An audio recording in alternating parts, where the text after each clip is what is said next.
नमस्कार दोस्तों, स्वागत है आपका stock market update master class में। आज के इस वीडियो में हम बात करने वाले हैं कि लास्ट वीक कैसा रहा मार्केट और ऐसे कौन कौन से न्यूज़ हैं जो कि इस वीक मार्केट पे इम्पैक्ट डाल सकते हैं। तो सबसे पहले हम स्टार्ट करते हैं हॉलीडेज से कि क्या इस वीक में कोई हॉलीडे है। तो इस वीक में कोई हॉलीडे नहीं देखा जा सकता। जो लास्ट छुट्टी थी वो 27 अगस्त को थी और जो नेक्स्ट हॉलीडे आएगा वो 2 अक्टूबर को आएगा, महात्मा गांधी जयंती और दशहरा के उपलक्ष्य में।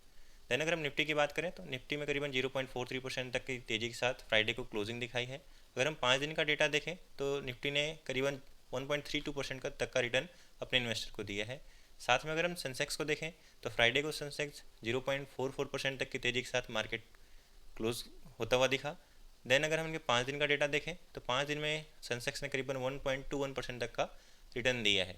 बात करें अगर हम यूएस मार्केट की तो डो जोन्स का डेटा डो जोन्स फ्राइडे को 0.59% तक के गिरावट के साथ बंद हुआ है। अगर हम न्यूज़ देखें कि ऐसे कौन से न्यूज़ हैं जो मार्केट पे इम्पैक्ट डाल सकते हैं, तो सबसे जो बड़ी न्यूज़ आती है निकल के सामने वो फेड की है। फेड की तरफ से ये बयान आया है कि ट्यूसडे 16 सितंबर को इनकी मीटिंग स्टार्ट होगी, जो कि वेडनेसडे को कंक्लूड हो जाएगी और उसी दिन 17 सितंबर को इनकी आउटकम आएगी। उम्मीद ये लगाया जा रहा है कि इस मीटिंग में हो सकता है रेट कट हो, तो मार्केट की निगाहें इस पर बनी रहेंगी। दैन अगर हम बात करें इन्फ्लेशन की तो इंडिया ने अपना इन्फ्लेशन का डेटा रिलीज़ किया है, जिसमें इन्होंने फोरकास्ट किया था 2.10%, जबकि एक्चुअल आया 2.07%। और प्रीवियस डेटा की बात करें तो 1.61% तक आया था। दैन अगर हम बात करें सेबी की तो सेबी की बोर्ड मीटिंग खत्म हो चुकी है, जिसमें से कुछ की आउटकम्स निकल के सामने आए हैं जो कि रिलेटेड हैं फ्यूचर एंड ऑप्शन ट्रेडिंग से।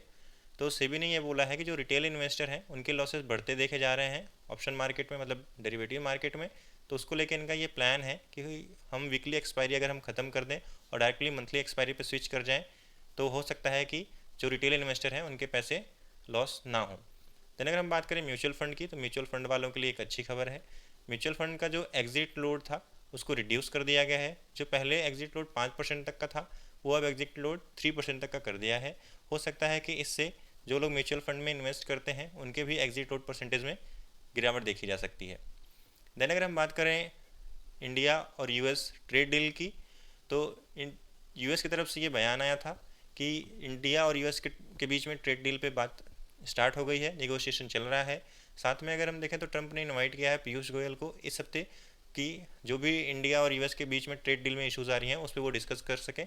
तो इस पर भी काफ़ी निगाहें होंगी और इसका काफ़ी इम्पैक्ट देखा जा सकता है, क्योंकि अभी इंडिया पे 50% तक का टैरिफ यूएस की तरफ से लगा दिया गया है। 25% टैरिफ लगाया गया है और 25% रशिया से ऑयल परचेज करने के चक्कर में लगाया गया है।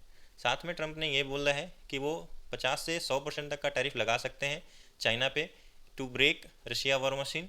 और इन्होंने साथ में नाटो से भी अर्जी किया है कि जो भी ये प्रोडक्ट खरीदते हैं चाइना से उस पर वो 50 से 100% तक का टैरिफ लगाएं ताकि यूक्रेन वॉर में शांति आए। अगर हम बात करें आईपीओ की तो इस वीक बहुत सारे आईपीओ आने वाले हैं, तो आप आईपीओ पर निगाहें बना के रख सकते हैं। एक एसएमई का काफ़ी अच्छा आईपीओ आया है, लेकिन एसएमई में एक ही प्रॉब्लम होती है कि आप परचेज तो कर सकते हैं लेकिन सेल करने में प्रॉब्लम आती है। देन अगर हम बात करें एफआईआईज एंड डीआईज डेटा की तो हम देख सकते हैं डीआईज लगातार बाइंग करते हुए देखे जा सकते हैं। वहीं एफआईआईज जो लगातार सेलिंग कर रहे थे उन्होंने बीच बीच में बाइंग करी है और जो फ्राइडे को मार्केट क्लोज हुआ है उसमें एफआईआईज बाइंग के साथ उन्होंने मार्केट क्लोज किया है। देन अगर हम अपने बात करें इंडियन रुपीज़ की कैसा है इंडियन रुपीज़ का हाल, तो इंडियन रुपीज़ में गिरावट देखी जा सकती है। इंडियन रुपीज़ आराम से 88 को भी क्रॉस करके 88.27 तक पहुंच गया है। अगर हम गोल्ड को देखें तो गोल्ड में काफ़ी ज़्यादा तेज़ी देखी जा सकती है। गोल्ड अब 10 ग्राम 1,12,000 के भी पार पहुँच गया है। बात करें अगर हम क्रूड ऑयल की तो क्रूड ऑयल में भी करीबन 0.51% तक की तेज़ी देखी जा सकती है। तो अब जो प्रति बैरल ऑयल था वो 62.69 पर डॉलर हो गया है।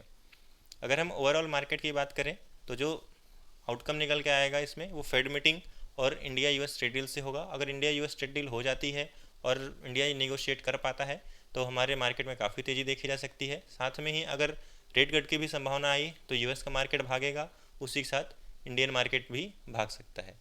तो अगर आपको ये वीडियो पसंद आई हो तो प्लीज़ इसको लाइक सब्सक्राइब और शेयर करना ना भूलें। मिलते हैं अपने नेक्स्ट वीडियो में।